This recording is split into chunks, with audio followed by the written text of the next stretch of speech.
Sencillamente, Fridtjof Nansen había entrado o había accedido al borde interior de la capa de acceso al centro de la Tierra. Otro explorador, George Hubert Wilkins, también un hombre notable, un explorador australiano, hablaba de extrañas experiencias, anomalías climáticas, una especie de microclimas, zonas donde había vegetación, zonas donde el clima era agradable, cielos despejados. Él cuenta cosas extrañas en sus relatos, hablaba de lo mismo.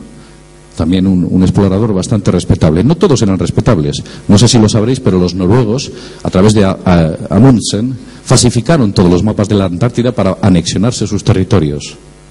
Eso lo descubrieron posteriormente los alemanes, en el año 1938.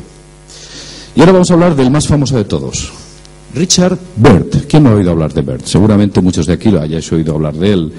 Este hombre, aparte de almirante de los Estados Unidos en la Segunda Guerra Mundial, a finales de la Segunda Guerra Mundial, fue un gran explorador, fue un héroe para los Estados Unidos, fue el primero que sobrevoló el Polo Norte, Richard Byrd. Richard Byrd, que por cierto, y como dato curioso, era siempre financiado por Rockefeller.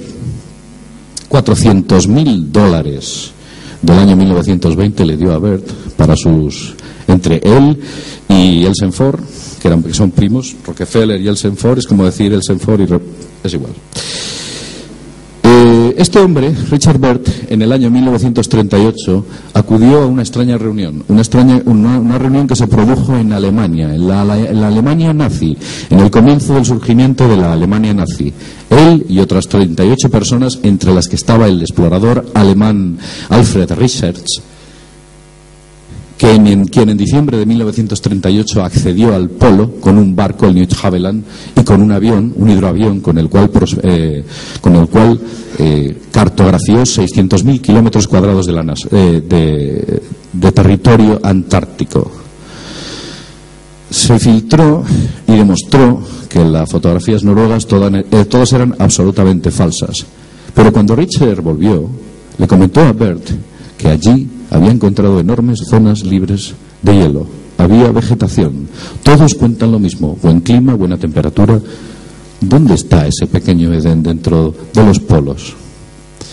En 1947, Richard Byrd dirigió una expedición muy poderosa, la High Jump, una flota con la cual comenzaron a hacer prospecciones a la Antártida. Tuvieron grandes dificultades, pese a llegar en primavera, y les fue imposible.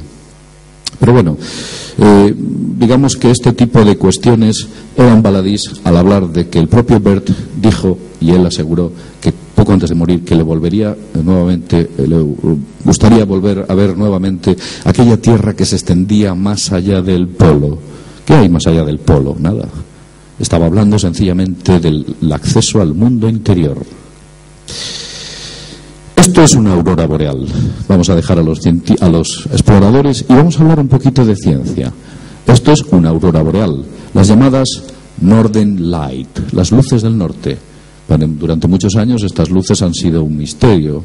Alumbraban los meses de invierno en las zonas polares y realmente no se sabía qué era. Hoy en día la ciencia da una extraña explicación. Dice que es una geomagnética eyección solar difuminada por una ionización terrestre. Yo creo que eso es una excusa peregrina para decir no sabemos qué demonios es. Pero ahí está, lo dicen y está asentado científicamente. Aquí vemos una aurora polar desde el espacio. ¿Qué es una aurora polar? Sencillamente la luz del sol interior que se refleja en la atmósfera al salir por las cavidades laterales.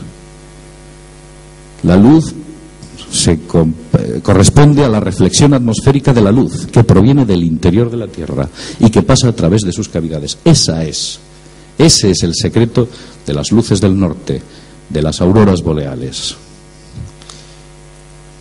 William Reed, un erudito escritor norteamericano, en su libro The Phantom of the Polos, después de recopilar numerosas declaraciones y escritos de exploradores, se hacía unas preguntas muy curiosas, unas preguntas que todavía no tienen contestación hoy en día, y se las voy a resumir. Si la Tierra no es hueca, ¿por qué el viento del norte del Ártico se hace más cálido a medida que uno navega hacia el norte, más allá de la latitud 70? Otra pregunta, ¿por qué hay vientos del norte cálidos y mar abiertos en lagos a cientos de kilómetros al norte de la latitud 82? Eso es imposible, y sin embargo hay.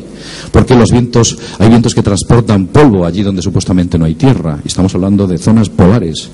Después de llegar a la latitud 82 grados, ¿por qué la aguja de la brújula siempre se verticaliza, se pone vertical? ¿Por qué portan polen, ramas y troncos algunos iceberg? ¿De dónde vienen? ¿De dónde vienen ese polen y esas ramas? ¿Por qué los icebergs son de agua dulce? Si supuestamente en aquellas latitudes no hay ríos. Todo el agua que hay es agua de mar. ¿Por qué el clima es más cálido cerca de los polos que a 1000 o a 1600 kilómetros de allí? ¿Por qué millones de aves migran al norte en los meses de invierno? ¿A dónde van? ¿Buscan más frío? ¿Por qué van allí?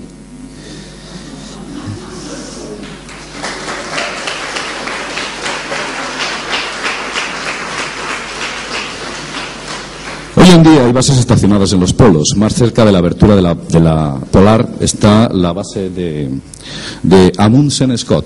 Las dos bases más próximas a la apertura solar son dos bases. Una es rusa y otra es norteamericana. Amundsen Scott y la base y otra base soviética, una base rusa.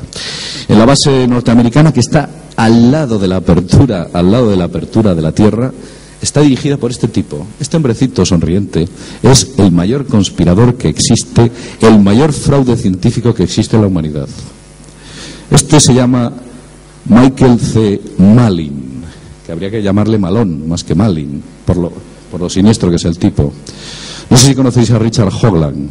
Richard Hoagland tiene una dura campaña contra este tipo, porque sencillamente dirige, aparte de la estación Amundsen Scott, todo el programa de Marte de la NASA. ¿Por qué han elegido al mismo sicario? ¿Por qué han elegido al mismo sicario para encubrir todo lo que está ocurriendo en Marte?